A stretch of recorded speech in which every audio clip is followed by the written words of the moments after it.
So today at the UC Bar, I'm very excited to share with you that we have three luminaries from the unified communications sector.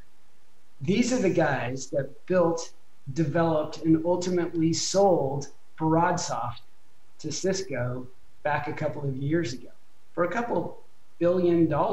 It is really a phenomenal story of what you can do when you have a vision.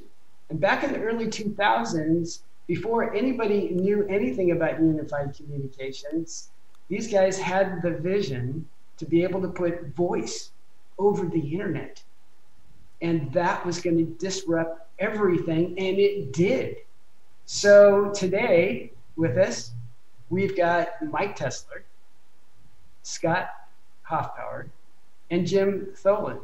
Look, these guys were the CEO, CFO, and the COO of Broadsoft, and they've come back together to form an advisory group that has as its mission to take an enterprise and help it find its true north, and then learn about things like how to raise funds, how to build a business model, how to better what they're already doing. But when you have coaches that have this kind of experience, that could change the world for an enterprise. And so I'm so pleased that these guys decided to get off the couch, get back in the game, and apply some of that synergistic magic that happens when these three get together. Mike, let's go ahead and begin with you. Can you tell us the story of what got you off the couch and what are you doing with this advisory service called True North? Well, thanks, Dave, and thanks, Mike, for having us. One of the really important things for us coming out of the transition from Broadsoft to Cisco, kind of free to do what we like to do, is, I absolutely agree with you, is that, we like working together. We've worked together for quite some time. And as we started kind of thinking about what was the next kind of step in our journey, we said, yeah, one of the things that's really important is can we find something to work together on? And as we started to kind of engage with companies that were struggling in some element of what we like to think about as scale, where one of us, or all of us together can really help them kind of overcome that and kind of grow the business and kind of get to that place where entrepreneur really wants to get to. That seemed like an exciting thing for us to kind of work on together. And so we kind of decided, okay, let's do that. I have to be honest, I don't think we ever thought we were going to go this hard this early. Like any great entrepreneur, you adapt. As we started this business, COVID-19 kind of came in and had us all go from meeting at local restaurants and sometimes a few bars to basically working from home and realizing that, hey, we got a lot of free time now since we're not traveling around the world. Let's kind of go at it hard. So we had a very quick start in the beginning of March and started to kind of very quickly work with a few clients. It's been great fun. So that's what's got me off the couch.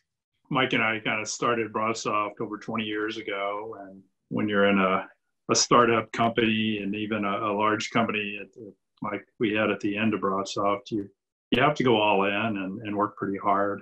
I didn't want to kind of continue that pace. It's kind of a breakneck pace.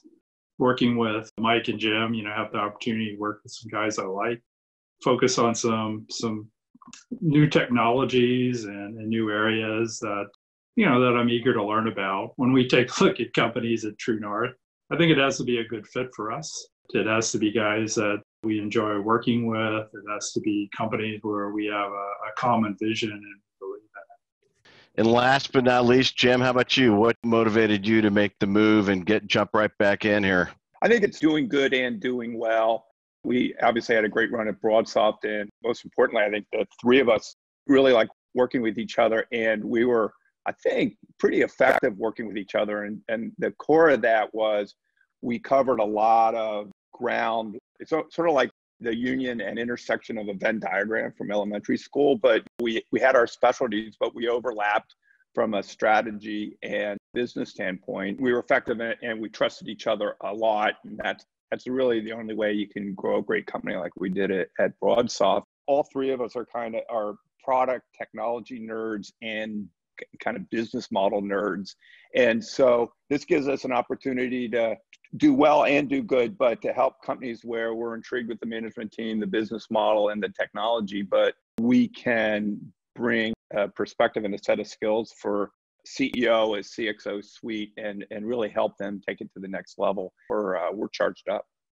So when it comes to fit, what do you really mean by that? Because I can see that your networks are so vast worldwide, for instance, that you could take about any company and make it better.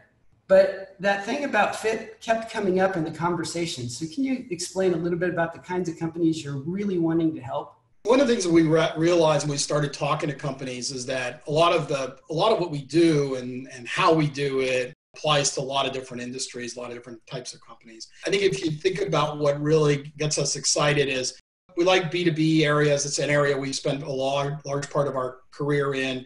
We like companies that have something really differentiating, proprietary that we can help them build on. Those are probably the kind of let me call it one set of conditions that the companies really, they want to engage with us. I think we'll talk more about that, but we have a model where we want to get deep in. We want to really help. We don't want to just kind of pop in for a day every quarter or something. We want to be engaged. So the companies have to be willing to kind of really work in that model. That's probably one of the most important fits for us. And ultimately, we want to really make sure that we can, in fact, contribute. Like, it's really important for us to really believe that in this particular company, in this particular engagement, we're able to really add value, that we're just not kind of hanging around and chatting with the executive team, that we actually can really see some difference in what we're doing. I think that's kind of how the three of us are built. We like to really make sure that our individual contributions are really working. Definitely, I think we want to focus not too far from our expertise. So like Mike said, we're focused on B2B. We talk to a lot of companies. Oftentimes, they're really good at the technology and defining what products do. They often struggle with the go-to-market and how to position the product, how to message the product out to the market, and then, the right go-to-market strategies. And that's really where we put our focus on. So we sit with companies and kind of better understand what they do and then help them kind of map that to the right go-to-market. And, how do they get to that next level is really where we're focused. I think it's clients that meet all those criteria, but they see this special sauce in the three of us in a level of collaboration. The model tends to be over at least a year's time, so it's kind of a long-term arrangement. And one of each of us is prime on an account, so they're probably face of us for the client from an advisory standpoint, but it's really you got to buy into kind of the magic of the three of us helping a CEO, a CXO team take the company on. We're finding there's a lot of demand for that, which is really gratifying for the three of us. One of the challenges, I think, is finding the right company that's at the right place. And so do you find that to be a challenge, vetting that out to make sure that the company is indeed eager for engagement and open to the feedback that you're going to bring to the table? And then what does that look like from a process perspective, from the time that somebody reaches out and says, hey, we really would need some help, to you guys being fully engaged? What does that look like? First of all, you got to spend enough time with people to kind of see whether or not there's a good fit culturally and so on. We've had situations where, for example, an investor might say, hey, you guys should really help this CEO, and you can see that CEO doesn't want any help, and that's probably not a good fit. So, spending enough time and making sure that there's the right level of readiness, if you like, from the entrepreneur to really kind of accept help, that's really important. The second thing is we generally like to do kind of a really detailed kind of discovery call with the clients where all three of us are on, even though, as Jim mentioned, one of us will be prime. So we kind of, the prime might work with that client, get them ready for a discovery call, tell them the kind of stuff we'd like to see, and then spend enough time kind of on his discovery call. So we get a pretty good sense of what the business is, what problem they're trying to solve. And we ask them, please tell us your challenges and be honest, because we can't help if you're not going to tell us the challenges. If you're trying to pitch to us, we're the wrong, we're not, we're not going to tell you what you want to hear. We're going to tell you what we think. And so that's kind of a really important part of that assessment. And then the three of us will think about it and say, okay, are we able to add value, or this is the right kind of company? Do we think they're the right stage, for our help? And then the level of help, how much time should we spend? What is appropriate? We have to realize that we're supposed to help companies. So we don't want to overwhelm leadership teams with too much help. They got to run their business. They got to do their things. So that's kind of just a little bit of the overview of the discovery process that we use. I think one of the things we assess early on is, does the company really want help? A lot of people say they want help, but they don't really want it. So I think it's kind of a joint decision by both parties to decide if it's the right thing to move forward. I think we probably do best when the company that we're working with kind of treats us as we're part of the team. That's the mentality that we take, that, we're part of the team, we're working with them to, make everything a success. But if a company doesn't want help, then there's not much you can really do. You might as well just move on and find someone who's looking for your help. And the other thing is that synergistically, I would love to have had a team like yours at Simple Signal, because it would have mattered to me early on. In so many places we made mistakes that you could say, hey, go left here, don't go right. That kind of thing. That I think that your experience applied to this creates a synergistic values like 1 + 1 = 11. So I think you play part coach, part motivator, part wizard, and the rest kind of goes along with that. So it sounds like an amazing team that you guys have gathered up to go and change a business, and maybe not even a communications business, because that's maybe where your core experience is. But as I was talking with Mike about this, he was saying we're not limited to that at all. The skill sets, the kind of the various areas of sales and marketing and leadership and organization and technology scaling and support and investor relations and all kinds of things that we've done really is not just limited to one, very tight area that we operate in, or relationships that we had. And a lot of the people that we worked with for over 20 years have drifted in all different types of areas. And so we've been able to help our clients with introductions globally in all kinds of various areas. We obviously we have lots of service provider contacts, but as I said, a lot of those have drifted into all kinds of interesting spaces. And so, so it's not really, people say, oh, those are the Broadsoft guys. Realizes that we're really three business guys who kind of, as you said, have learned through the school of hard knocks we made some really good mistakes and how to avoid those, and also kind of bringing some insights into where the business is today, what customers are looking for, what investors are looking for. That's kind of what really kind of differentiates us. As you embark on this new journey, what are some of the top challenges you think that your target client is dealing with in today's environment?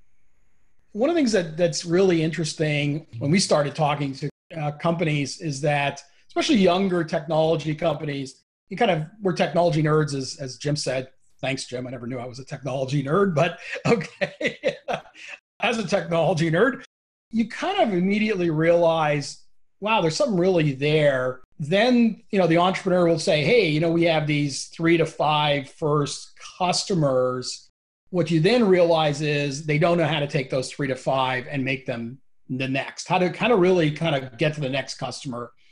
And the first set of customers they have are sometimes just really great marquee names, and they're really doing some really important work. But sometimes those first initial customers are actually driving the company into slightly different directions. And I ask questions like, okay, well, what's happening to your R&D team? Well, I'm trying to satisfy my first 3 strategic customers, and the roadmaps are going in 3 different directions, and because they're not really doing the same thing. And so we've really tried to kind of really engage with the entrepreneurs around this idea of, okay, what is the use case that you're solving? Who's the buyer? What are they really trying to do?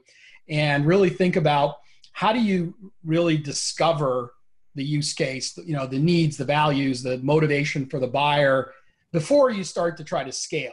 And so a lot of times they'll hire some salespeople, and that didn't work because they really weren't finished discovery before they tried to hire the first few salespeople. That seems to be a very common early company, how to transition from your early to kind of getting out of those first, let's call it 3 to 5 to the next set of customers. We actually like to slow the customers down a little bit and say, okay, you don't really know why that customer bought the product. Let's really understand that before we try to scale it. So that's kind of one very common thing that we see.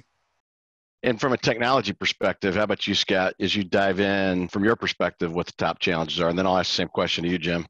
Oftentimes you find, with a smaller company, it's just around focus.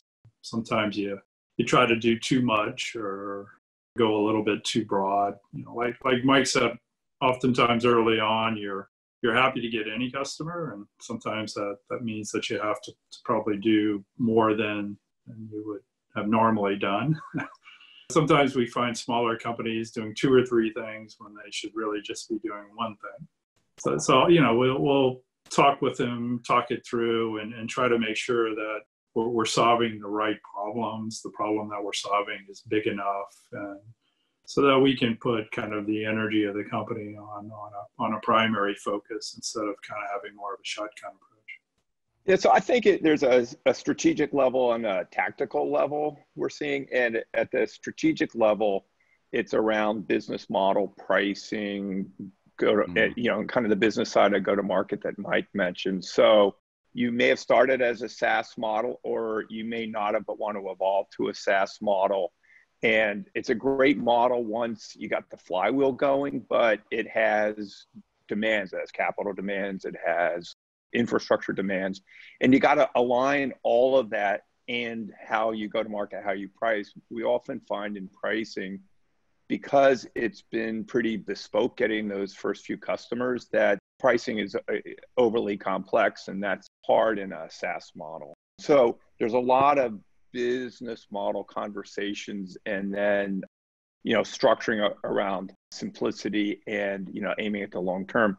On the tactical side, obviously we're in the middle of a global pandemic, and we all have pictures, physical pictures into where we each live and work. That's causing huge stresses for companies all over the map, but certainly stresses for companies that are pretty early stage and trying to get to the next level.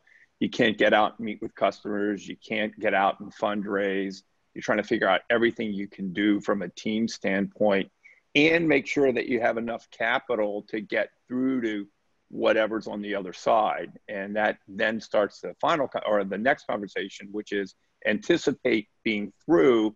How do we envision the world post-COVID? And then how do we need to think about business models in this product area in that hopefully soon new world? The ideal client for you guys, are you getting engaged post funding, or are you working with companies to help them get prepared to go raise money, or is it a combination of both? Somebody that's already gotten their first round or two, and then they want to go bigger, and you're going to help them get positioned to take that next round? Yeah, I think it's all of the above. I mean, thus far, all the companies that we've been working with have customers, have revenue, generally have funded. They're at a level, they're trying to take it to the next level. When I look at some of the companies we're discussing, some are farther along. So they've done several rounds of financing, and they're much bigger enterprises, but still with disruptive technology that makes it interesting for us. A couple of companies are earlier stage. They've gotten funding, or they're self-funded and they're sustainable, but they're smaller. So we've really seen a mix. One of the things that strikes me is that your highest and best use for a company might be in the area of what we call fresh eyes. Because traditionally, like for me, as a CEO, I got stuck where I was sort of protecting my people and realized that they don't have all the skills they needed, but I know they're children, I like them as people. And so it's like, I can't let that person go, but they're part of the family here, kind of a feeling. But we had a business to run, and I needed somebody to come in and say, Dave, if you had fresh eyes, what would you change? That kind of thing. And it helped walk me through. And that was the transition for Simple Signal from using B players and moving to A. And that's how we really grew the company, is that there are these constricting points. And I think that that on my own, we would have never grown out of that. It took somebody to really come in from the outside and kick my butt and say, wake up. And I could see that the three of you would do this in your respective areas and move companies from B to A.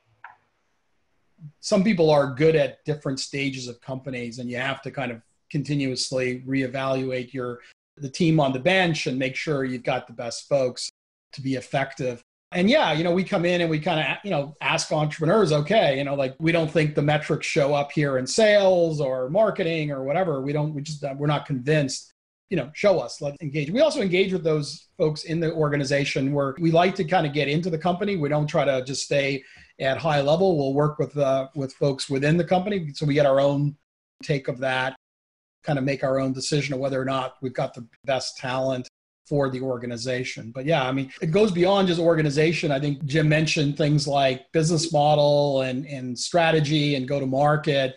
Always good to have an outside in view of those things so you get a fresh take on it and freshly challenged. So you're trying to convince people that your decision was right. You're really trying to engage and make sure that you're doing the right thing. And I've found that that's a tough thing for a lot of founder CEOs, that they're justifiably very passionate about it. When you get engaged, the initial why sometimes is you deviate from why you founded the company and you kind of lose sight of the mission. But sometimes you're so passionate, tied into that direction that although you know you need help, you may not be open to it. What's your approach to then work with the management team, the CEO, to help them pivot and execute upon your recommendations? Every engagement's different, as you can imagine. I think we're normally trying to be very, before we get into that engagement, try to really understand what are the challenges, what are the objectives, what is the entrepreneur. Sometimes, we debrief with investors. What are we trying to achieve? We kind of look at this usually in a 12-month period. We like to be involved for a while. So we kind of know what's the point we're trying to reach. And then we kind of work on kind of the execution plan. And we kind of like looking at the execution plan in kind of 60-day chunks. So we kind of know what we got to do. The entrepreneur knows what they got to do. And we kind of keep moving that engagement along.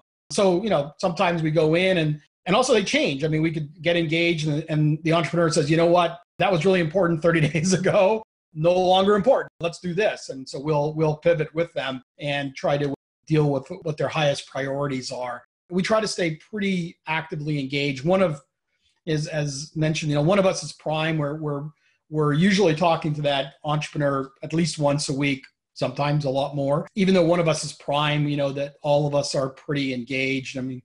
One of our CEOs had a panic attack last night. He texted me and it was really not my area of expertise, and I redirected him to Jim, and Jim basically walked him, I guess, off the cliff this morning. But, those are some of the things that, how we want to interact and how we want to stay pretty fluid.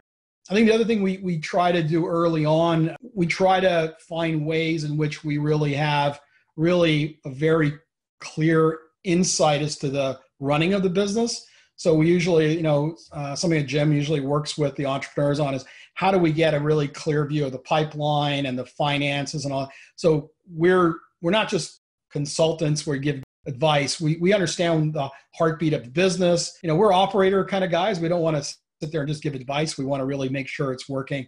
And so we really have a very tight connection between ourselves and those entrepreneurs. So those are some of the things that we're doing. Being former operators, everybody looks at the exit and the sale to Cisco. And I think there's a misconception out there that because you guys were such a huge success story, it wasn't without challenges along the way. So you mentioned early on, Mike, about that you guys learned through mistakes along the way, challenges. So I'd love to hear, what are some of the things that you guys learned that you're now providing to others that folks might not know about? Maybe some of the early challenges that you guys saw with Broadsoft, where the three of you came together, navigated through it, and any insights, stories you can share that with folks watching that might be needing help that you can give to them? Trying to be very self-aware of where we were, kind of really not banging into the Kool-Aid, really thinking through what the next stage was. And look, at the heart of, every business is delivering value to the customers. I think we were always very focused on that. It's one of the questions we really try to drive hard when we're talking to entrepreneurs, that we really understand the value. We escaped near death in 2008, like a lot of other people. Well, skill and luck, we were able to escape it, and we were actually able to take advantage of the downturns. One of the conversations we have a lot these days, and we did that in 2008 by buying two of our competitors. Basically, that allowed us to rebound and take the company public in 2010. And so that was a big, at the time, I'm not sure it felt that way. 2008 was a stressful, super time. I think Jim had the microscope on the bank account at all times. And so, but that's an example of how to kind of make sure you're always constantly reevaluating the situation. I was going to say, I mean, one of the things that was so great about working with Mike and Scott, to Mike's point in terms of not believing our own headlines, but back to Mike's beginning, talking about helping companies scale. Mike and Scott are classic entrepreneurs where they're essentially never satisfied, but more importantly, always trying to think through several turns down the windy road ahead, and just not letting the company feel self-satisfied. And it's disruptive within a company to drive that, because companies tend towards, as they get more successful, that sense of self-satisfaction. And okay, in our case, we're Broadsoft, we're a big part of this industry. Whew, we did it. One of the things I think Mike and Scott, we as a team, is we really never took the foot off the accelerator. We never stopped thinking about 2 steps ahead. So even, we had a very successful software business, but, we broke lots of china, building from that SaaS business inside, in that category of learning from your mistakes. It was a brand new model doing wholesale SaaS. Some of it we anticipated, and a lot of it we learned, and some stuff we had to reverse. And I think that was a big part of being able to continue to push Broadsoft ultimately where we did in the industry. Growing a business is hard. It's really hard. And there's when companies bring you in, it's for a reason. So, even the most successful businesses have their challenges along the way. So I'd love to get your perspective, Scott, as the technology leader there, some of the challenges that you saw from your perspective. It's always harder and it takes longer than you think. I give that advice a lot. I think oftentimes people think they can do something really fast and get things done a lot easier, and when the reality is it's hard to get things done. I'll reiterate what Jim said. I think you got to think a few steps ahead. You always have to never be satisfied with where you're at and looking forward. Our industry changes quite rapidly. And then also, I think, you have to listen to your customers. You don't necessarily have to do everything they ask you to do, but I think you need to be out there listening and understanding what their problems are. And making sure, you're not necessarily doing what they're telling you, but you're addressing the pain points and the challenges that they have. And I think it's one thing all 3 of us did a really good job at is making sure, we could put ourselves in the shoes of our customers and understand their business and what the challenges were and what success really meant for them. Yeah, I can say as a customer, you guys were always wanting to listen to us. Make sure that we were not just happy, but that we were moving in a direction that was fundamentally changing in industry, really. Because when you guys made moves, they were leadership moves. They were allowing us as service providers to succeed because you listened to us. Although I'm speaking about us, meaning people like the CCA, and you never listened to me. We cut that part out. So anyway, yeah. So you mentioned something, Mike. You told a story when we had you on the UC Buyer 3 weeks ago about how 9/11 was really a catalyst moment for Broadsoft that led to a lot of the technology that people are leveraging today.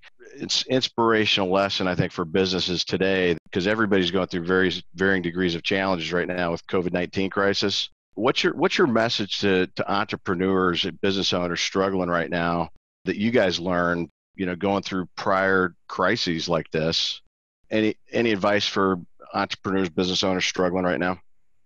I think it's important, like a lot of times when we get into these discussions inside companies, should we do this? Should we not do that? What are we doing? There's a lot of this good idea, bad idea construct. One of the things I like to always say is, yes, there's a good idea and there's a bad idea. There's also a good idea, bad timing, and good idea, bad execution. We honestly lived a few of those. We would try things really early on and they would fail. And the organization had a resistance to going back because they said, oh, we failed. And so, well, we failed because we poorly executed, or we failed because it wasn't the right timing. And I think that kind of thought process certainly is important right now, is that where everything is dislocated, everything is going to change. We don't even know what's going to change. So this idea of good idea, bad idea is really unclear. Things that were a bad idea in February may be great ideas today. It's really important to kind of think about what things are going to change, what things are going to get dislocated, which things do we know are going to change or stay the same, and what do we not know? What do we still have to explore and learn? Because none of us know, right? Topic we close to our hearts is, if you think about our knowledge worker industry today in the United States, we're 100% work at home. Okay, next September, what percentage is working at home? Is it back to where it was, or is it 5% higher? Is it 20? Well, those numbers have a huge factor in a lot of business plans and investment curves, et cetera. And so I think those are some of the things I like to think about is, okay, what do we know is going to change? Well, we know it's going to, it's safe to say in this particular example, work from home will be up. Okay. The question is, will it be up by 5 points, 10 points? Will it be up 30, 40 points? Who knows? Will it never go back, or will it return? So those are some important things I like our clients and any business people to think about. When you go through periods like we're going through, at some level, job 1, 2, and 3 is survival, right? You got to get to the other side. And part of what we did, Mike referenced 08, 09, which was really tough for the company. And it's hard to imagine that Q3 of when Lehman went bankrupt we missed the quarter horribly. It's the only one I really remember that we missed. And a year later, I was leading an organization meeting for our IPOs. Part of what we did is we very disciplined on focusing on what our core was. There were no luxuries. And, and I think in this situation, again, focusing on core mission, simplifying the business, and making sure you have the wherewithal to get to the other side. And one of the things, and we brought it up earlier, but I think that helped us, we are a very external in company. We are very customer market oriented as opposed to internal out, which you see in a lot of companies. You certainly see in companies that get bigger. And I think that customer in perspective really helped us hone in on what that core was to get through to the other side.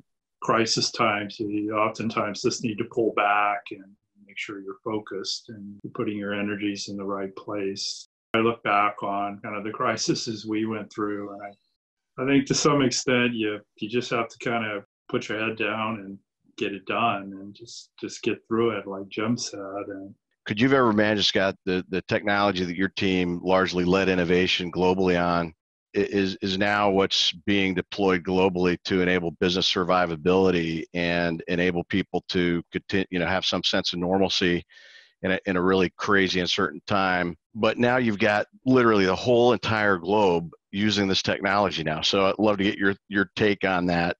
Well, look, when we started up Broadsoft, we had a vision for our product, but we didn't actually know how it was going to connect with the rest of the world. So we were building an application, but there was no infrastructure to build it on top of. So we made some pretty radical technology choices. And it's nice to think we were the smartest guys around, but it was probably more luck than smarts, I think, at the time. And, look, I think we made some good choices, and we were persistent, and we got it there. If you would have asked me in 2001 if it would have taken as long as it took for the industry to move, I would have said, you're crazy. It's going to move a lot faster. probably, the industry's now at a level of maturity, which has taken 20 plus years. Some of the technology choices we made at the time, they were crazy. Now they're just commonplace. You do have to sit back occasionally and think about where are things going to be in 10 years. And it seems like 10 years is a long time, but it really isn't. I think if you're building a product, you have to convince yourself, hey, that product's still going to be useful in 10 or 15 years. Some products aren't. So, they're playing on something that's got a short life. So I think you have to kind of think about where things are going to be in the long term. How did you get to the name True North? Well, look, I think Mike already had the website. Okay. But then I think we were sitting around talking about what you think your direction should be and what it actually should be are not always the same. They're related, but not quite the same. So we said, hey, True North is a good indicator of how to come in and kind of just course adjust things to make sure you're going in the right direction. So true that, as you guys know, as you embark on growing a business, sometimes it's a matter of staying true to the mission and the course. I love that. I think the name's great. Yeah, in sailing, you have to course correct a lot because you get off for any length of time, makes the journey all that much longer. And so that's why I built this table right here. It's basically a compass. And so I love the name. It says a lot. I think there's a lot you can do with that name. So when you get that put together, send us the t-shirt. And the hat. And the hat. Remember, Dave, if I send you the t-shirt, you have to wear it and take a picture with it. Absolutely. I'll do it. And I'll put them in some weird places. Well, I think we've talked about some really interesting stuff with these three. Very excited for the direction that they're going, which is True North.